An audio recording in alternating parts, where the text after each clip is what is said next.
There are many odd attractions on the roadsides of America. The call of the open road and the idea of the road trip have always been part of modern American life. Movies have been made, books have been written, lives have been led, based on the idea that there is romance, danger, and joy to be found on the highways that cross this huge country.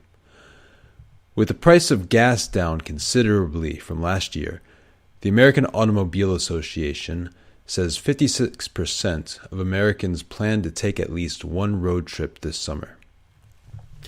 As they set out onto the open road, oftentimes tourists slow down and stop for a unique part of American life, the roadside attraction. What are these islands of oddity? There's no real definition, and categorizing them is difficult. But if it's free, extremely oversized, or just plain strange, chances are it qualifies as a roadside attraction. No one knows exactly how many there are, because there is no official list, but June Julian, with the Steuben County, Indiana Visitors Bureau, says the website Roadside America, one of the few complete sources on the subject, lists about 15,000 attractions. One of the most famous, just below the North Carolina-South Carolina state line, is called South of the Border. This large group of hotels, restaurants, shops, and amusement park rides sits alongside I-95, one of the most crowded interstate highways in the United States. It is impossible to miss because a giant sombrero rises above the pine trees, visible for miles around.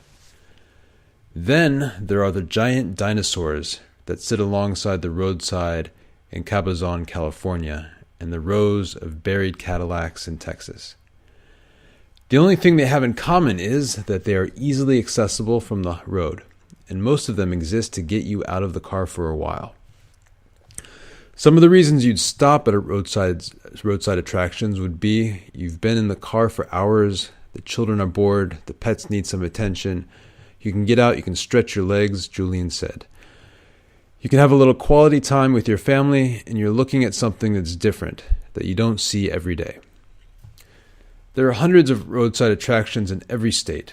Some are as simple as the spot in the middle of a lonely dirt road where 3 states meet. Once you brush the gravel from a small plaque, you can stand in Michigan, Indiana, and Ohio at the same time.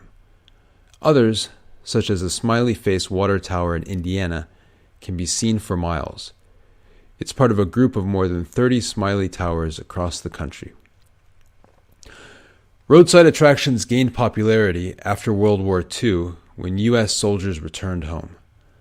The men had seen the world and were eager for more adventure and to explore their own country. As the highway system started to be developed, people started to travel. This was before the beginning of fast food restaurants, Julian explained.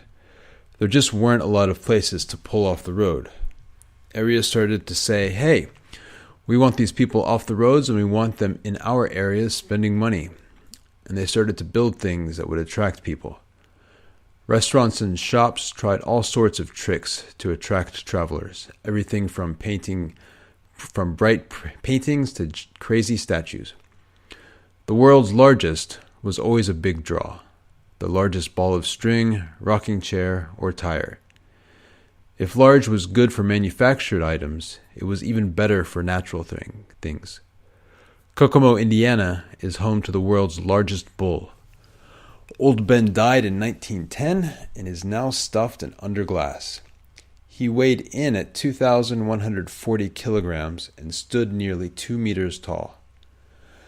There are also just plain strange things, like shoe trees along the road in various states, which are covered with sneakers and other footwear.